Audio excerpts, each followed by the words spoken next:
Spence and I are very different. Yeah. We are more similar now than we've ever been. Thank God you're more like me. I mean, honestly. I feel the same.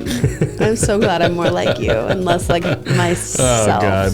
Oh, God. I'm actually really glad that you're more like me now. Truthfully. There is weight on compatibility. I want to just give merit to that. But I also want to say, if you are waiting for someone to come along, whether it's a friend or a future spouse, and you think that you guys need to be similar in order for you to have an amazing relationship, then you are terribly wrong. And you're missing out on a really beautiful experience of love. Because I'm a big words of affirmation person. I haven't heard at all things that you like that I've done in the last 2 months. All I hear is ways that you've been critical, and that's really hard for me. And on your side, it was I haven't been asked out, or I haven't had you initiate or pursue sex, and that was one of the things that we had those ongoing. Wait, let's get super granular. Well, let me just say this first. Okay. I know we're different in the way that we think and communicate. I knew but, you were going to go that direction. You could stop for a moment. Let me talk. Yes, sir. No, I'd like to keep this broad for a minute. Yes, husband. Yeah, then you can get granular if you want to. Yes, master. Just submit, okay? That'd be great. Submitted wife here and ready to be humble. quiet. I'm the man of the house. I'll go make you a sandwich really quick. Oh, yeah. While you finish sharing. Honestly, that'd be nice if you did that every once in a while.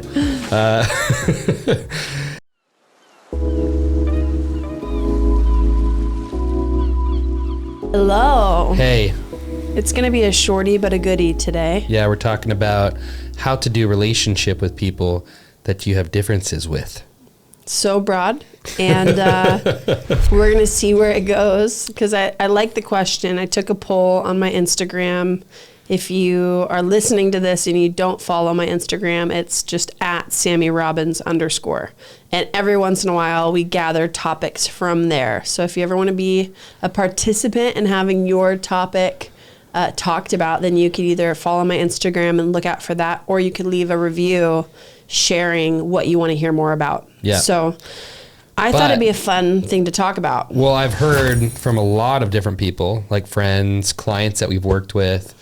I'm looking for somebody that, our humor is going to be aligned, and we're going to want to travel the world together. And, we're just as close with God, and we love fitness. And you're trying to find somebody that's going to make you feel like you have full permission to be you. And that's going to have the perfect chemistry that makes you thrive. Wait, are you looking for another savior? It's like you believe, as I did too. Yeah. So I'm not judging you, but you and then believe. You settled. Wait. I'm just kidding. What? Where did we take this turn? You settled on this lump of nothing. Oh my gosh. Is that your self-talk? Lump of nothing? Yeah. So we'll do self-hatred in the next episode, but not in this one, because I'd like to keep my self-hatred. Now I'm too distracted. I don't even remember what I was going to say. But I think that there's this belief that if I'm really similar to someone, that connection will be easier. Yeah.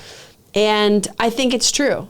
Ultimately, I really do think connection is easier if you are doing relationship, whether this is a boyfriend, girlfriend, just a friend in general, or a family member or a spouse. It is so much easier to do relationship with people that you like the same things, you have the same values, you are passionate about the same things in life, you have the same vision and life goals. Does that make relationship easier? Yes, because you guys cannot have any opportunity to disconnect over those things. Yeah. And it is a beautiful thing. There is weight on compatibility. And I think it is important to do relationship with people that you're compatible with, because if you're not compatible, then you will have a lot more difficulties to work through and things to overcome to get to connection. Yeah. So I want to just give merit to that. But I also want to say, if you are waiting for someone to come along, whether it's a friend or a future spouse, and you think that you guys need to be similar in order for you to have an amazing relationship, then you are terribly wrong. And you're missing out on a really beautiful experience of love. Yeah. And of growth and of stretching yourself to learn how to connect in a different way. Yep. Okay. Do we want to do different sections? So we talk first about friendships, then we talk about like dating and then marriage? No, let's just opposite? let's like rewind and go back to us. To us? Yes. Oh, yeah. Let's start. Because we're different? Well, yes. Spence and I are very different. Yeah. We are more similar now than we've ever been. Thank God you're more like me. I mean, honestly. I feel the same. I'm so glad I'm more like you and less like myself. Oh, God. I'm actually really glad that you're more like me now. Truthfully, like, if we rewind though, all jokes aside, but we're both kind of being serious because we were so different, and we have morphed and merged and grown and adopted each other's passions and interests and desires, and both of our lives are better for it. Well, when you care about someone, it's not just about you getting your preferences and needs met. Yeah. And the more that you are with God and connect with him and are closer to him, and you feel his security, his love, his warmth, like you start to feel freedom. Yeah. In that intimate union, you need less externally too. Yeah. And I think also that creates a safe place for you to enjoy and embrace those different qualities. Yeah. And that's what it became for us. I think at first, both of us were having to like reconcile all of our expectations. Wait. Let's get super granular. Well, let me just say this first. Okay. I know we're different in the way that we think and communicate. I knew but, you were going to go that direction. You could stop for a moment. Let me talk. Yes, sir. No, I'd like to keep this broad for a minute. Yes, husband. Yeah, then you can get granular if you want to. Yes, master. Just submit, okay? That'd be great. Submitted wife here and ready to be humble. quiet. I'm the man of the house. I'll go make you a sandwich really quick while you finish sharing. Honestly, that'd be nice if you did that every once in a while. Yeah, I mean, at first, I think, we... where was I going with this? You just interrupted this interrupter. Let's get granular on how different we were. At first, we had so many. We were trying to merge our interests, is what you were saying. Yes. I think our need for our preferences to be the same was a lot higher. Yes. And we both... Oh, here's what I was saying.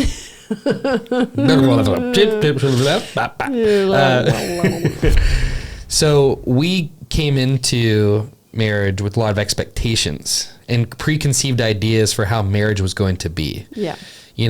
I think we both were like, okay, this is how my spouse is going to be. And when we showed up, we're like, wait, there's triggers and pain. And wait, you don't love me the same way I receive love. And big thing, you were like, I really want adventure. And I'm like, I'm paying for a lot of amazing things for us to go on epic trips. And it's like, well, that's not adventure.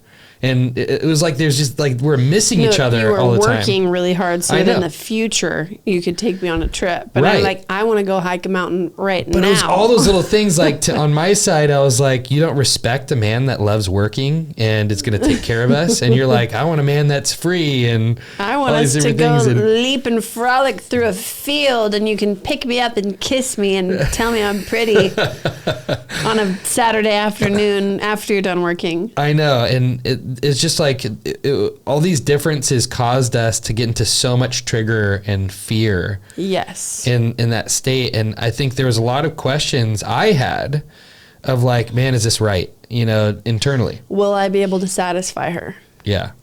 And for me, will he be able to satisfy me? Yeah. Truly.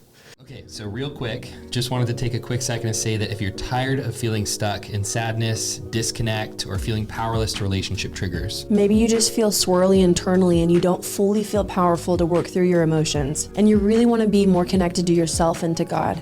We really encourage you to click the link below the description. Yeah, so we have like a full hub of all the courses we've ever created for emotional health, spiritual health. The best thing you could ever do if you have a vision for your life of who you want to be is to get help or mentorship from people that are ahead of you in some specific area. And that's in order to become the person that the loved ones in your life deserve. In this hub called the Alive and Free Collective, we have a monthly coaching call with us, a monthly teaching and Q&A with trusted experts we love, and we have a community of believers on an emotional health journey. And like we said, all the emotional health courses we've offered and a vault of over 50 trainings from the top emotional health leaders giving their best guidance. It's only $47 a month, and you can learn all about that if you click the link below. And if you want to learn how to be a safe leader and coach others and start a life coaching business, you can click the link below as well in the description to learn about our program, Coach Launch.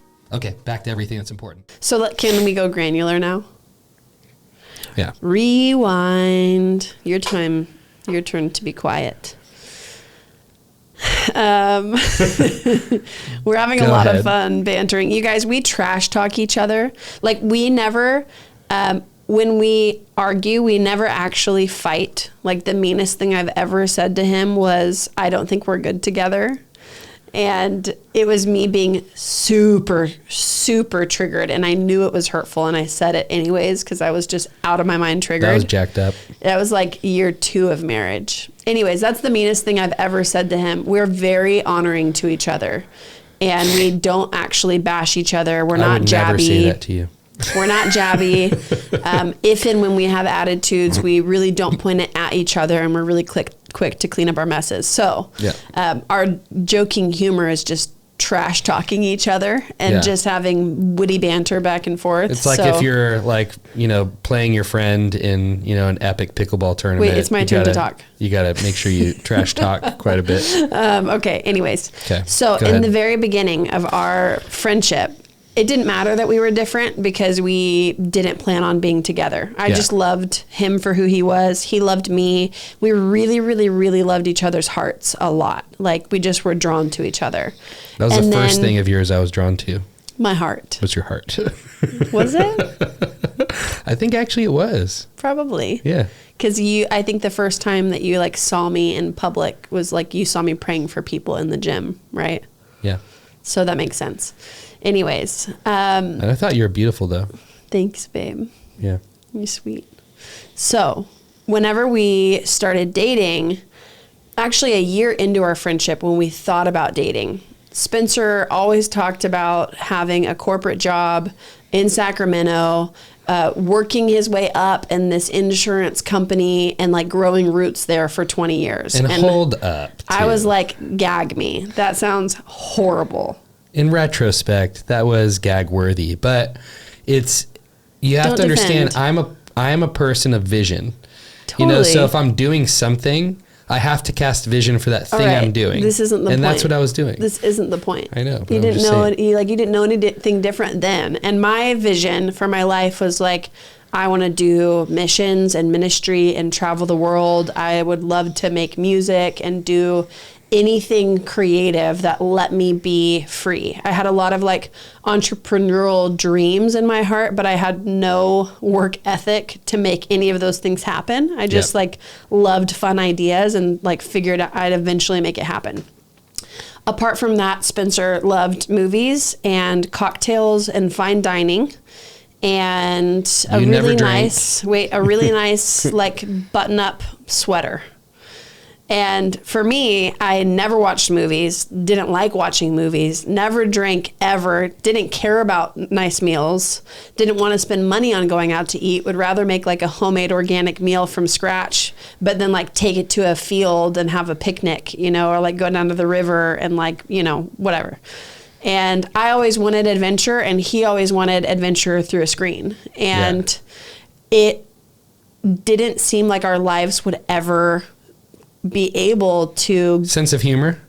Oh, yeah. I mean, I thought you were funny, but it wasn't my sense of humor. And I was really religious. I mean, I had people laughing. And then when I was around you, I was like, you're not laughing that much. And that's kind of lame. I'm kind of a hard sell, you guys, on my humor. Like, you'll know if I think that you're funny, not only because I'll laugh out loud, but because I'll tell you. And then the rest of the time, I give a polite smile and chuckle, but I don't pretend. I have become more secure for it. It's true. You had a hard audience. I'm like, oh, I've learned to laugh at myself, even when you will not. So by the time we fell in love a year after this, so 2 years into friendship, I just loved who he was so much that I was like, we're going to make it work. Yeah. Like those things don't matter because who you are is so special and important to me. Yeah. And so we learned while we were dating to meet each other's needs. You'd take me hiking and then we'd come back and watch a movie, and it was like easy. And then we'd make a meal at home for lunch, and then we'd go out to dinner. And I actually really learned to love our flow. It was like, oh, I'm getting the best of both worlds, and this isn't my normal way that I do life, but I'm enjoying doing life like that. Yep. And then when we got married, you know, like things get more tense. There's more triggers. You get out of that like la la land. What's that word called whenever you're like freshly in love with someone? I thought it was La La Land. You know, that stage of relationship, though, where like they can do no wrong. You think that you're going to be deeply in love and feel the butterflies in your stomach for the rest of your life. Like that stage where you're just googly-eyed for your person. Googly-eyed. and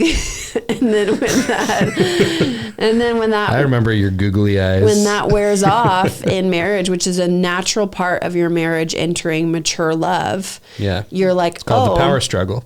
It is the power struggle. It's the next phase of marriage where you're like, oh, okay, now I realize that I have pain, that you can't meet my needs. I remember feeling like not pursued and a lot of rejection stuff that came up. We've talked in depth about our marriage in previous episodes, so check that out if you want to hear more. But I remember hitting this place where I was like, oh my gosh, when I see him day in and day out, he's really happy working and then having a good cocktail and a nice dinner and watching a movie, and he could do that every single day.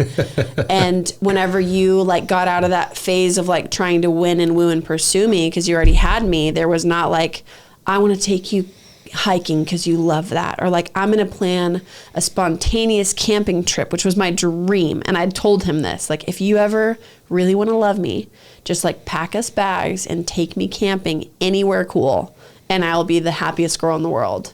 And after like waiting for a year or two for that to happen, I just was like, oh no, I married someone and I'm going to be trapped because he doesn't love adventure, and I can't do this. I can't do this. Yeah. I just have to say I'm a person of singular, massive focus, you know? So it's like, for me, we were getting into marriage and I was like, okay, we've had all these great experiences together. Now we have to build something together that's like our life. So totally. I'm like, every day for the next like however many years, I'm going to get us closer to this millionaire experience, like having all these opportunities, experiences. It's just like, I was just in that phase. And so I'm like, I need few things to focus on. And that's very different than you. Very different. And there were a lot of other differences we had. Like I started realizing that I didn't find him very funny, and he didn't feel very funny to me. And that was a big shot on his ego. I didn't feel enjoyed by you. And liked. Like the more it was like pain, my entrepreneurship stuff was a threat to you. Yes. My humor was not enjoyable to you. Yeah. There were like even things about my body, I think at the time that I can't remember. Maybe you were just attracted to me. Were you? Do you remember being attracted to me? Yes. Okay. I don't know. Cool. That was never an issue with my body. I like to hear that. Dad bod was different. After we had Wilder, that was like a little bit different. We won't talk about the dark ages. 2022. So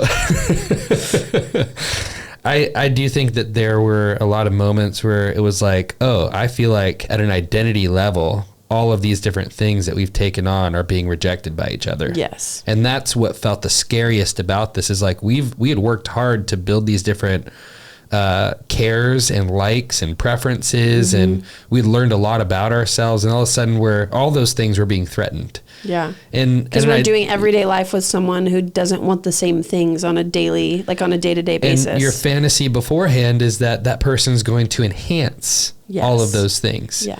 When in fact they challenge them. And I think the knee-jerk reaction is to blame the other person for the lack of feeling funny, the lack of feeling connected, the lack of feeling pursued, worthy, respected, all those different things. And it's painful to be in that space because now you're deconstructed. Yeah. There's no construction yet. Yeah. And that's, I think that is the power struggle, which is actually a stage of that. There's like 4 stages that, I can't remember which psychologist came up with them. It was like something with an E, begins with an E, Elmer, Elker, Elkel, Elk. Oh my gosh. I can't remember, but it's something important. It's the romance stage, the disillusionment stage, the power struggle stage, and then the stability stage. It's actually 5, and then the commitment.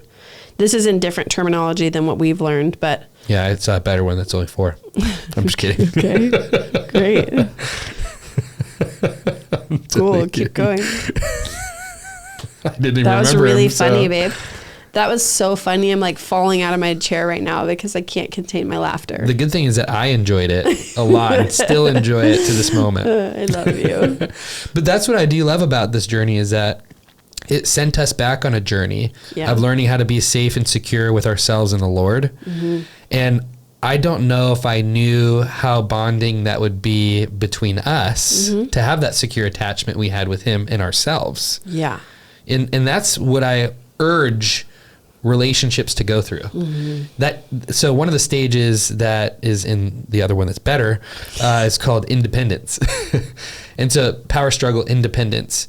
And that independence stage is really important where you're actually building your security and identity within the context of a completely new life with this person. And your spouse starts to take on a lot of the triggers of your parental figure that's that same gender, right? Yeah. So if I had mother issues, which we all have problems with our parents because they can't be God to us, you triggered a lot of those things.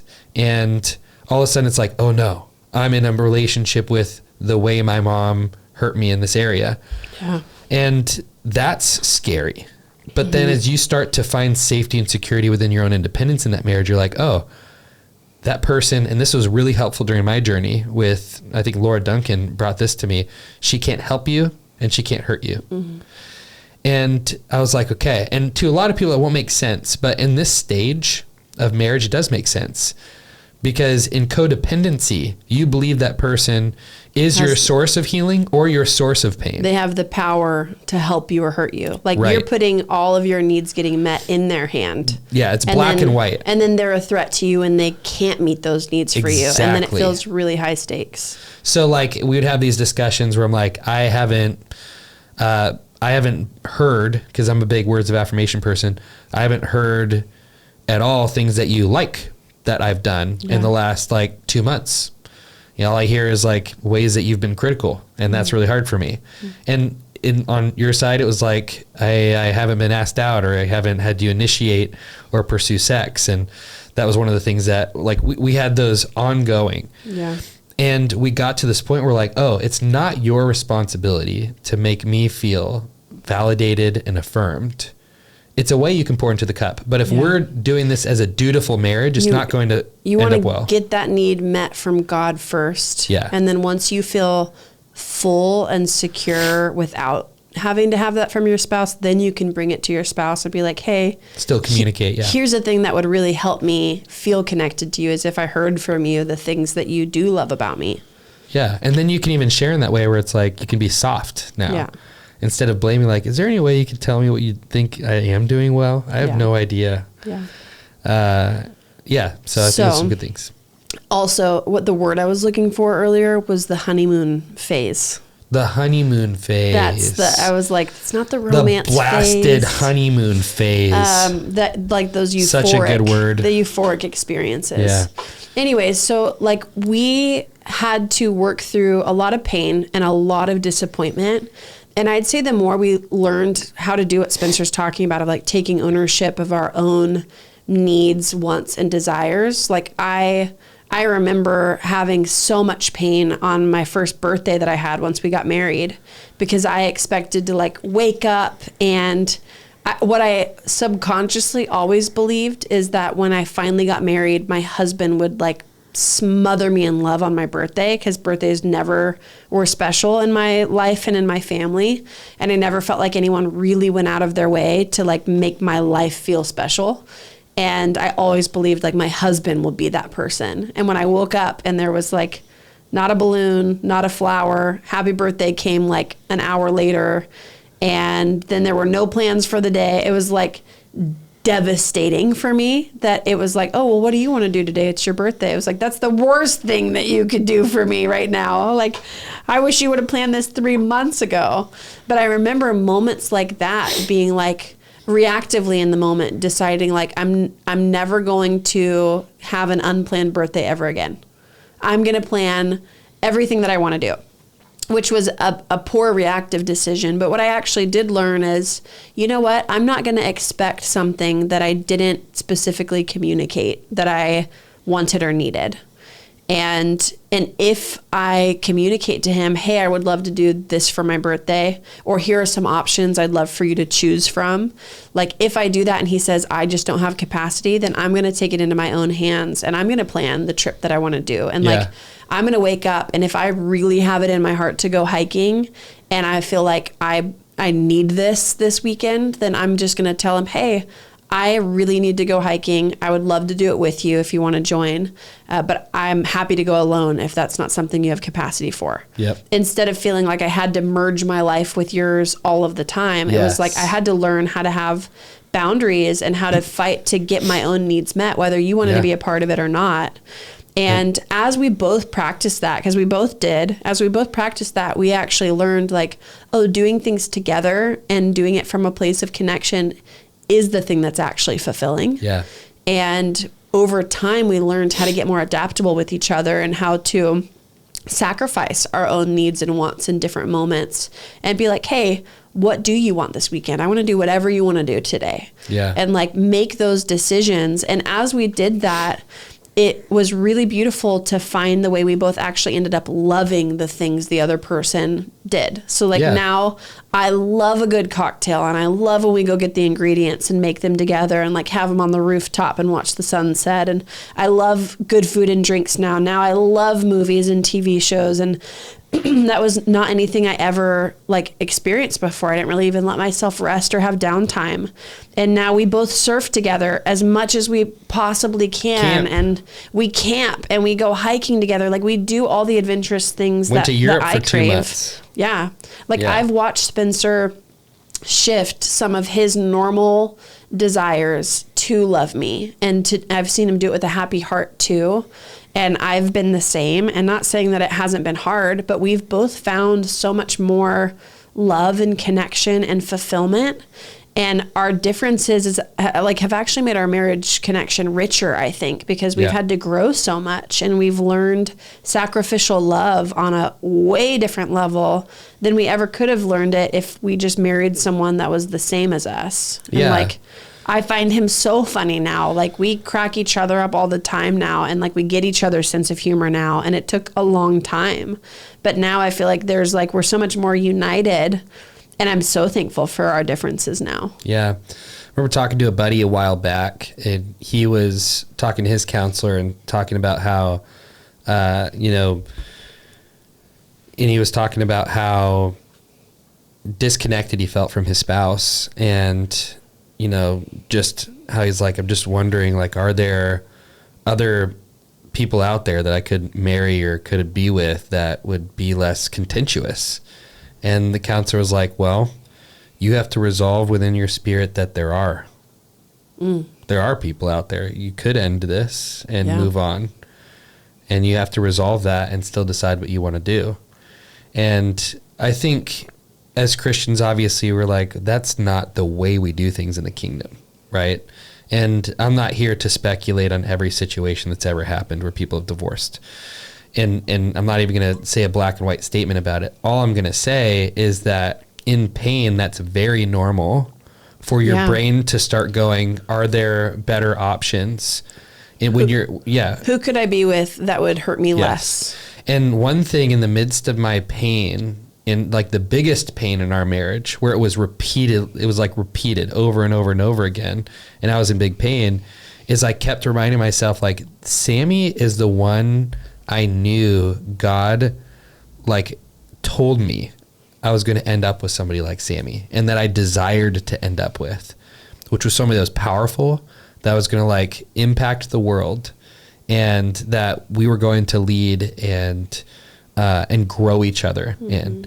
And I just knew, I'm like, that's true. That's who you are. But in the meantime, we didn't have the same chemistry that I thought we're going to have. Right. And I know you had guys that you had a lot more chemistry with. And like my previous relationship just before us, there was a lot of like hilarious chemistry. But I don't miss it still. I don't miss that relationship and wish I had it. And I had to remind myself at different times of pain, that is not what I want ultimately. And it's very hard to delineate between the now desire and the desire of your life. And our feelings don't always tell us an accurate story in the moment. And they also don't tell us a story that is conducive to our overall life timeline. And I think that's something to consider. You talk to grandparents who have children and then children's children.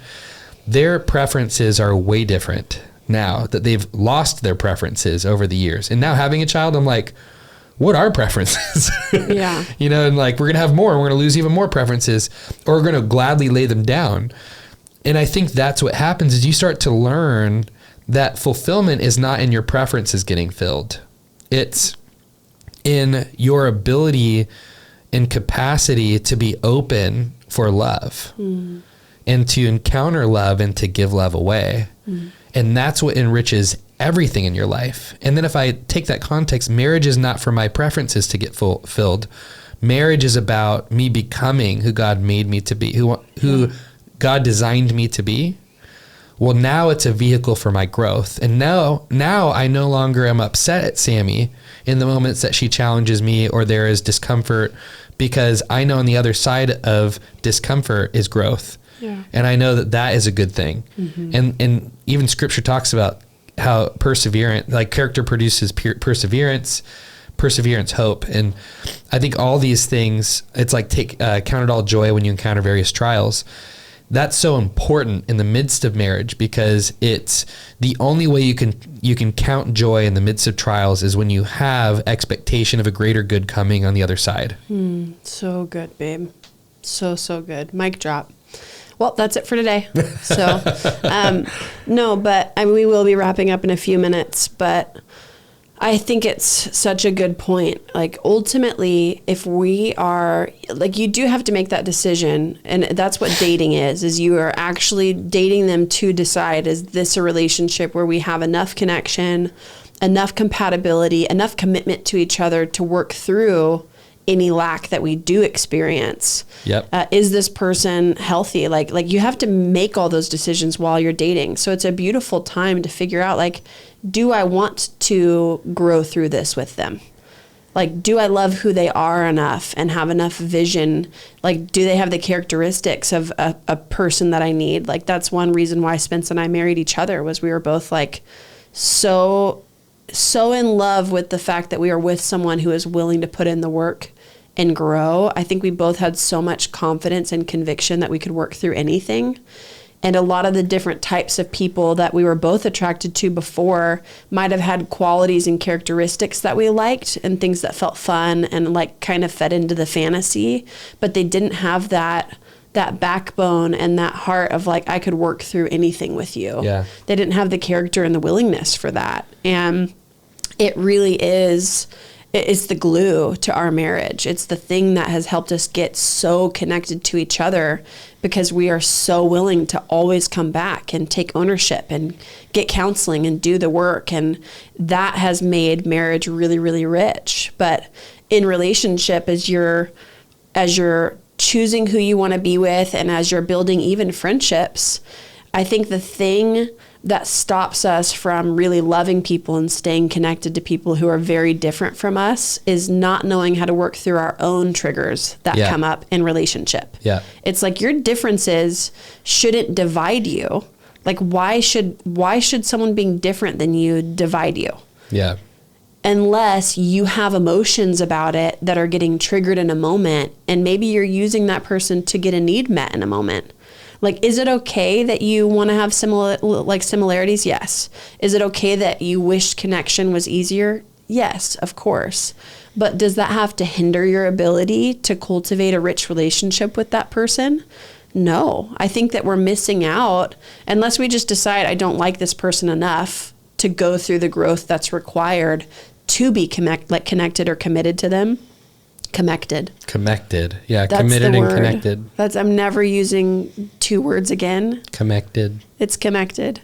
Like, you do get to make that decision, especially in friendships and in dating. Yeah. Like, am I willing to put in the work that is required of me for us to get to connection? Commitment. It reminds me of like a conniption fit. Conniption fit. So yeah, I think ultimately, if you can lean in and ask yourself those questions of like, why does this bother me? Why does this hurt me? Why do I need them to be the same? What am I actually needing? And how can I take that need, point it to God, and get him to be the meter and fulfiller of my needs? So that now I'm no longer desperately requiring something from you for us to be connected, but I can just bring love. Like, that is the secret sauce to doing relationship with people who are different from you. Yeah, that's really good. So I hope you enjoyed. What are their takeaways? No, they have to decide. You get no takeaways. No takeaways for you. You get to decide what your takeaways are. You can decide what you like and what you don't like, and you can eat the meat and spit out the bones, because we don't take out those bones for you. But depending on the meal, I will lick the bones to make sure I get every bit of sauce. I will take the bones and build a mini castle with them with glue, and you can take it to your cherished grandma as a present for her. I don't know what accent you did become. I tried. But it definitely wasn't how we started. Okay. We definitely moved countries. If this was helpful for you, send it to a friend that's different from you and tell them how happy you are to learn how to love them. Yeah. This made me think of you. Okay. If this blessed you and was helpful, please rate, review, share it to your Instagram, tag us, post a link, share it with a friend. Those things help support our free content for you guys so much. And if you are a woman, we are still accepting new spots into the Alive and Free Collective program for women. It's only $47 a month. And then I just started a new men's program. If you want those links, they're in the description. Check them out. Check them out. Check them out. Bye. Bye.